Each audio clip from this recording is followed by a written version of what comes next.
Noah Kagan, CEO of AppSumo, also major YouTuber, he came out with this book, $1 Million Weekend. Yes, this is my library copy because I love the library. He came out with this book, $1 Million Weekend, How to Build a Seven-Figure Business in a Weekend. I read it. There is a hidden gem chapter we have to talk about, all around relationship building. Such a shocker, right? So I'm gonna share with you what's in that chapter that you need to take for yourself, and then why you need to just go buy this book. So let's talk all about it. Welcome to the Creating Opportunities podcast. This is the place where we help smart, ambitious professionals create success in all areas of their lives by building authentic relationships. And I am your host, Cassandra. I am a trainer, a speaker, an iced coffee lover. Got it right here. And we need to talk about what is truly the hidden gem chapter in this book. Okay, so like I said, Noah Kagan wrote this book, $1 Million Weekend, and it literally, just like every other book that gives a time frame, right? Of course, it takes more than a weekend. You get into it and he's like, there's some prep work. Okay, so it's not a weekend, but here's what I will say. If you have wanted to start a business, or especially a product-based business, this book walks you through the basic steps of iterating, of getting rejected, of asking people for money, of coming up with an idea. Some great stuff around experimentation and choosing how to experiment, what to experiment on. I'm gonna use some of it for myself. So in terms of business, great start. But all throughout the book, as he's laying out these steps, and I'll stop holding it now if you're watching, all throughout the book as he's laying out the steps, there was one thing that was really bothering me, right? He would talk about, oh, you need to go ask people if they'd even be interested in this product. And so he'd know people in his network that he should go ask. And he'd be like, hey, would you be interested in this? Would you buy this? Here's how, you can send me money right now. And I have a pet peeve in books in general when they skip over the part that's hard. I love when you're reading a book that the person's like, yeah, and so I decided to write a book. So I called my agent, got a deal, and then they go all into how hard the process of writing a book is. And oh my gosh, can you believe even I wrote a book? They love doing that. I go, you had an agent? You got a deal? How did you do that part? Like, they're skipping over the hardest part. Just ignore that. Let's talk about this. So as I was reading this, he kept having moments where he would utilize his network to help in building this business. And I was getting really annoyed because I'm like, you're not addressing the fact that you have a network. Some people don't have the person to reach out to, right? Some people don't have the people who like the same thing they do in terms of like a product they might want to make. And so they don't have the people to go send that email to, or they don't know that super well-connected person the way you do to go get advice from and send that message. And then I got to the last chapter. Y'all, I don't even know if Noah Kagan himself knows how much value was in the last chapter, and it's a totally deceptive title, okay? The last chapter of this book is called 52 Chances This Year, Using Systems and Routines to Design the Business and Life You Want. Would you think that has to do with networking? No, but it does. So he starts off by talking about think about your dream life, what you really want to do. Think about calendaring and systems. Great. I'm for all of that. Those parts were great too. But then he got into the relationship building. And this is such a great chapter. And if people skip this chapter, they are missing out on what made everything else he did in the other chapters. I actually, once I got to the end, was like, this is brilliant that you put this as the last thing and not the first thing. So he has 3 main points to his relationship building. Number 1, never entrepreneur alone. He talks about you need to get an accountability buddy. It's somebody to message each week and say, hey, this is what I'm working on this week. This is what I'm committing to. This is an idea I have, and getting feedback from them.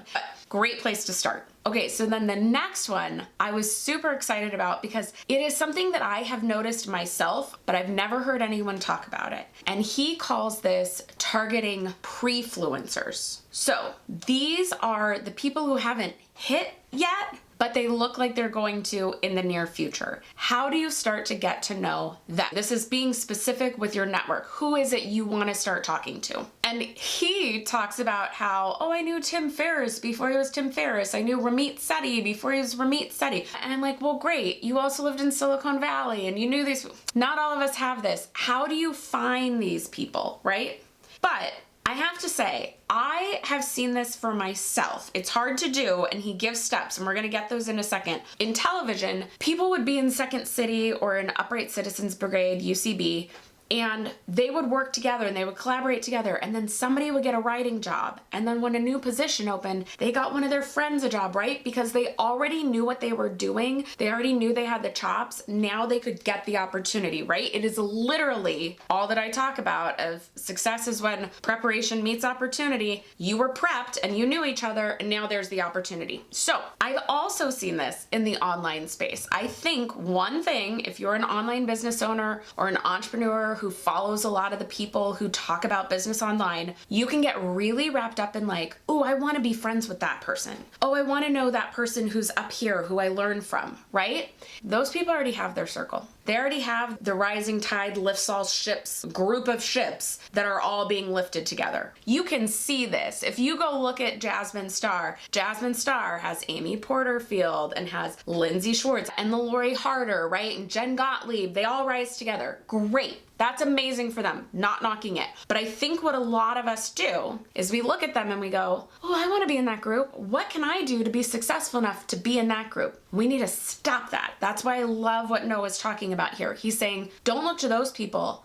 Find the pre-fluencers. Find the people who are doing great work at the same level you are, and you can rise together. Be the next group like that. And as someone who has been around the online space for a lot of years, I've watched some of these groups cycle, right? There's new groups that are kind of lifting up. I love that he brought this concept to light. Thank you for, if that was a lot of explanation for you, thank you for going on the journey with me, but I'm sure you have seen it for yourself. So finding these people is hard to do, but he gives steps, and I love this. This is what he says. He has 3 principles to find these people. Number 1, who's doing work that you're impressed by? It doesn't have to be in your space, right? He and Tim Ferriss were not doing the same thing. He and Ramit Sethi were not doing the same thing. So who's just doing work that you're impressed by? And then the next 2 are ands. So you gotta be impressed by them, and doesn't have a ton of attention yet and is likely to reply. That's the key, right?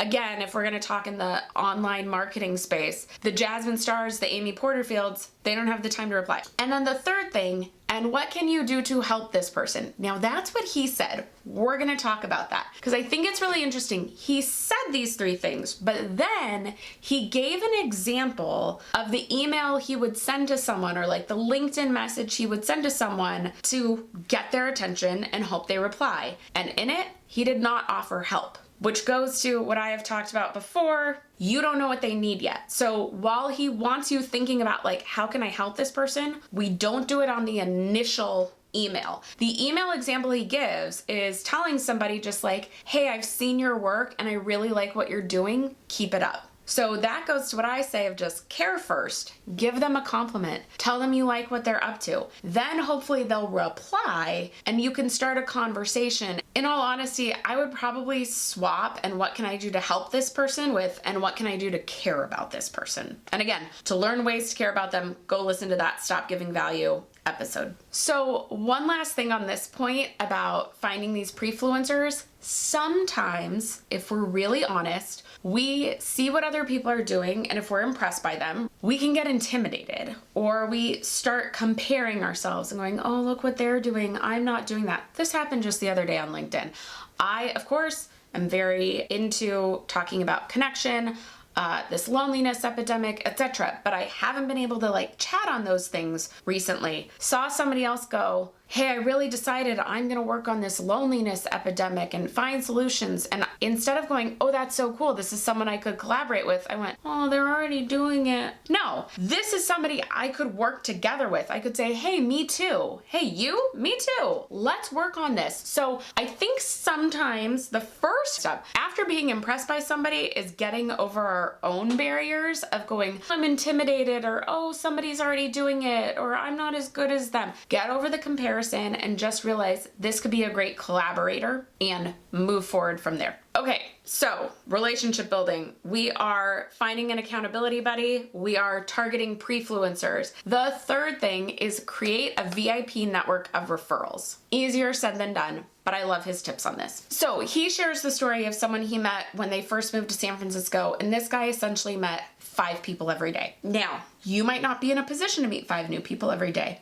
It is a great idea. Ryan Serhant says it is like meet 1 new person every day. But my big thing that I love that he talked about was not just, you don't just meet new people, you thank them, you follow up, you keep in touch. And so those are really the skills that we need to be working on. He gives some great emails in there that you can send to kind of get that conversation going. I have my own emails in the connection templates that you can get below the connection guide. You can get that for free below to help you get this started. Just this overall idea of you are constantly working these relationships. You don't meet once and let it die. You have to come back and get to know them and care about them so that one day you can ask for a referral. One other tip he gave that I give all the time, so I like that it was in there, is also when you meet someone, ask who else you should know. So this guy that he was talking about, part of the way he found 5 new people is every time he talked to someone, he'd say, thanks, who else do you think I should talk to? And then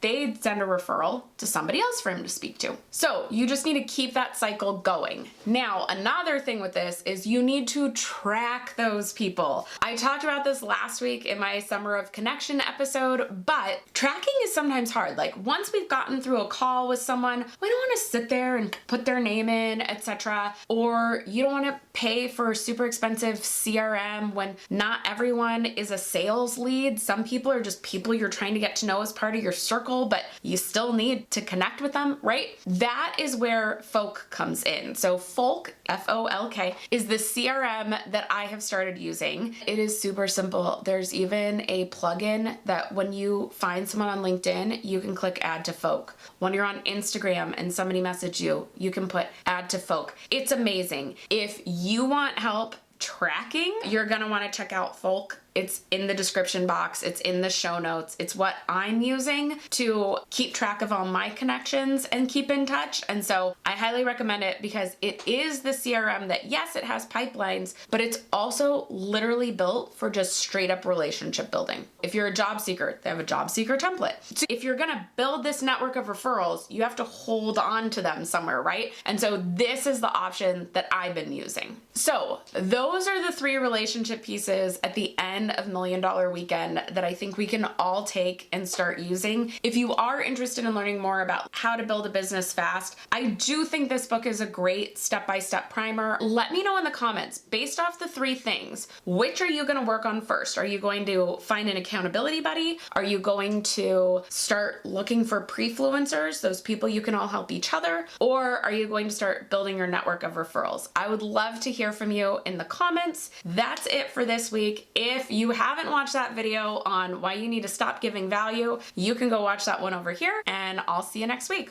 Bye.